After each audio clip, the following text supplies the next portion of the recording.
We believe that now every Ukrainian, wherever they are, in Ukraine or abroad, are very affected people. As someone whose family has been abroad for a very long time, since the full-scale invasion, I can attest to the difficulty and trauma of the situation. The unprecedented number of refugees confronting Ukraine and European countries is unprecedented in many decades. Hello and welcome to Ukraine in Flames, a special project by Ukraine Media Center and NGO Euro-Atlantic Course, and I'm your host, Miroslava Yaremki. During the 22 months of full-scale war, about 10 million Ukrainians became forced migrants and resettlers, reported by the Ministry of Social Policy of Ukraine. 3.7 million are within Ukraine. Another 6.3 are seeking safety abroad. This is one of the largest demographic crises since World War II.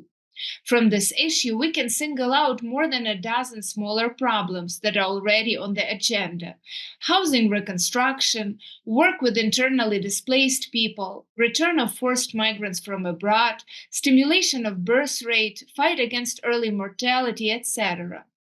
In addition, an increase in the flow of immigrants is also possible after the full opening of the borders, currently closed to the vast majority of men.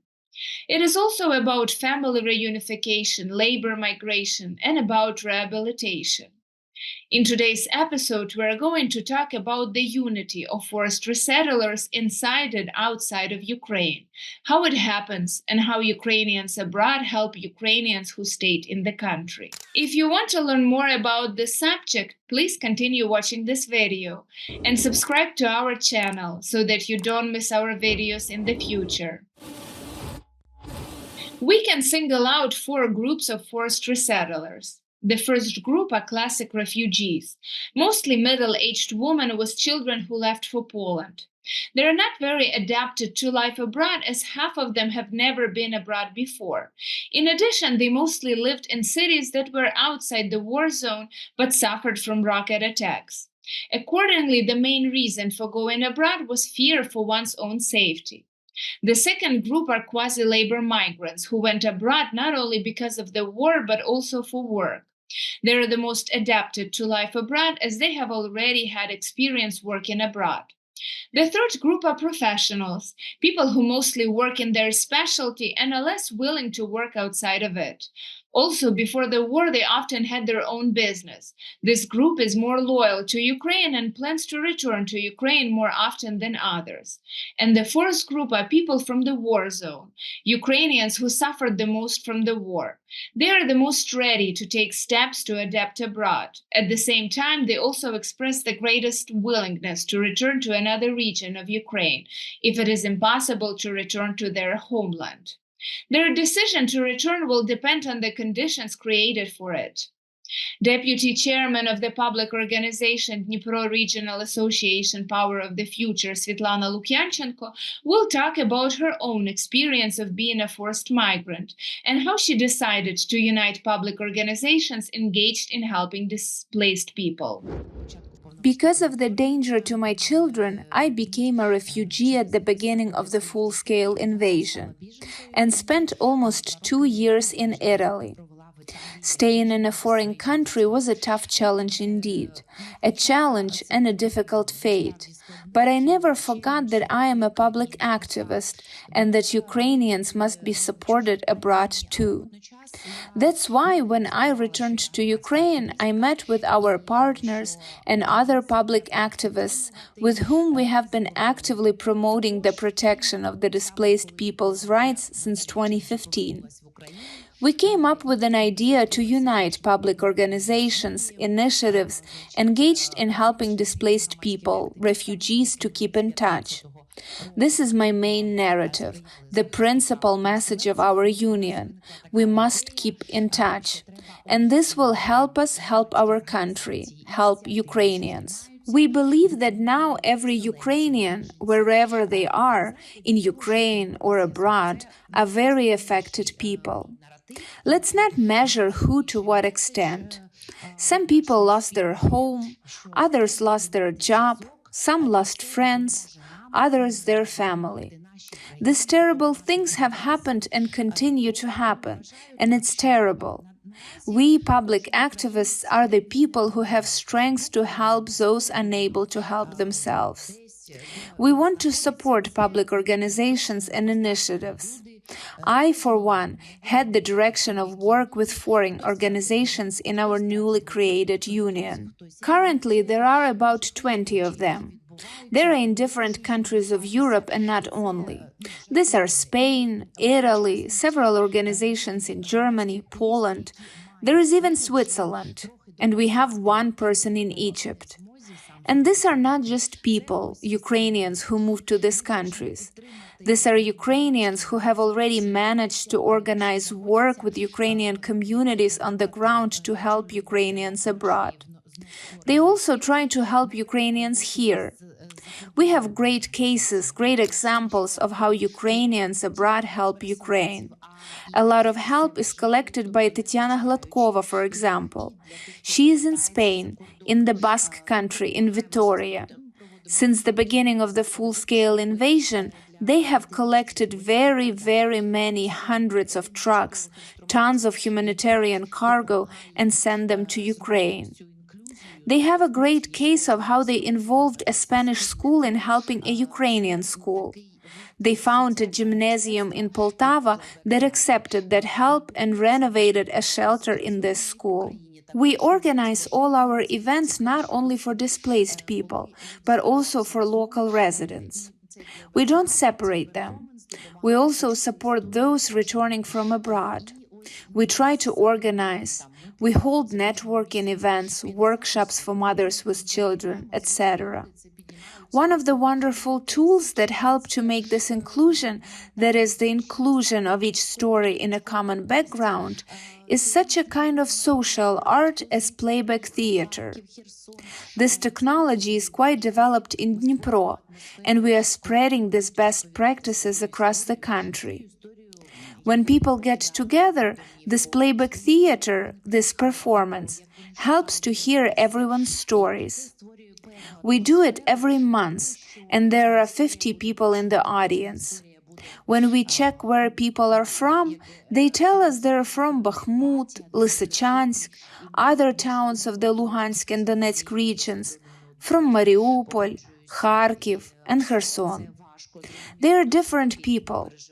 When we create an atmosphere where people can tell their story about how they left their homes, how they came to Dnipro, how they are looking for a new place, this is an atmosphere when every story is heard.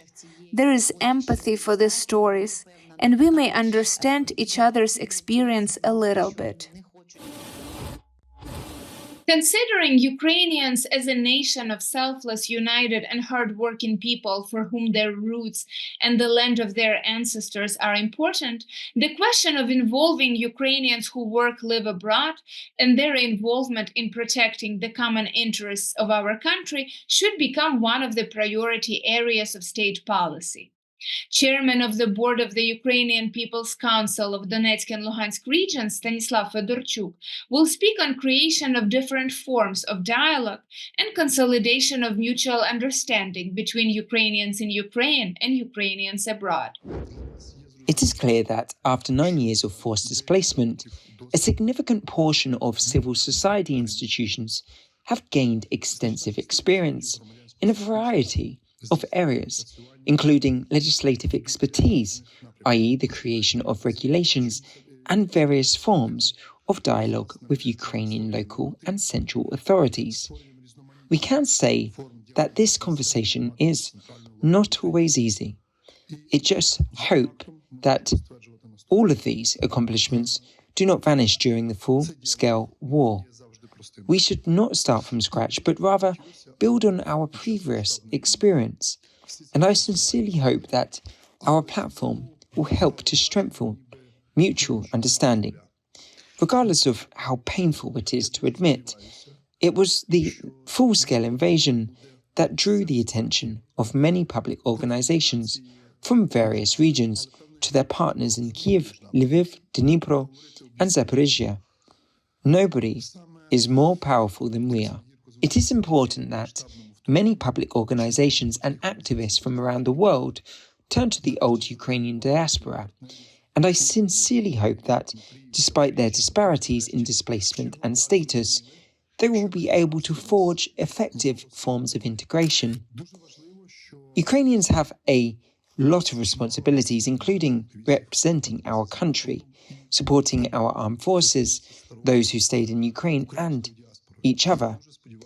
As someone whose family has been abroad for a very long time, since the full-scale invasion, I can attest to the difficulty and trauma of the situation. I am overjoyed that my family has returned to Ukraine, and I hope that it will happen to many other Ukrainians who miss their homeland. A series of studies on the integration of displaced persons recently launched by the International Organization for Migration shows that problems with housing and employment remain the biggest barriers to the integration of IDPs. Only a little more than half of those who worked before resettlement were able to find a new job in a new place, and 40% of the interviewed IDPs say that they have to save even on food. About 70% of displaced persons rent housing and complain about its high cost. More on the vital role of effective integration and reintegration, please welcome lawyer, human rights defender, and vice president of the World's Organization of IDPs, Oleksandr Yavtushenko. We studied the experiences of many countries that had armed conflicts, such as Georgia, Ossetia, and some African and South American countries. However, the unprecedented number of refugees confronting Ukraine and European countries is unprecedented in many decades. As a result, the solutions used in other countries do not allow us to solve our problems. Mr. Yuri mentioned some programs or their absence. In a broader sense, there are numerous different support programs for displaced people. For example, consider the United Voices in Action program run by the US Department of State via IREX. The International Organization for Migration, UNHCR, has also expressed its support, but the question is how long these programs will be available. They, in our opinion, extinguish fire hotspots, but do not address what comes next, how people should live, how they should integrate or reintegrate. It is important to differentiate between integration and reintegration. Integration occurs when a person moves to and remains in a community, and reintegration occurs when an IDP, for example, moves from Bakhmut to Lviv and then returns home from Lviv. Really effective programs that would allow a person to fully integrate, to feel like he and she has a roof over his and her head, a job, a sense of stability in life, have yet to be developed. There are only the employment programs mentioned above, as well as spot programs for resolving housing issues. You've been watching a special project by Ukraine Media Center and Euro-Atlantic course dedicated to the Russian-Ukrainian war, Ukraine in Flames. In the description under this video, you can find information on how you can help Ukraine fight Russian aggression. If you find our work useful, please like and share this video. Slava Ukraini!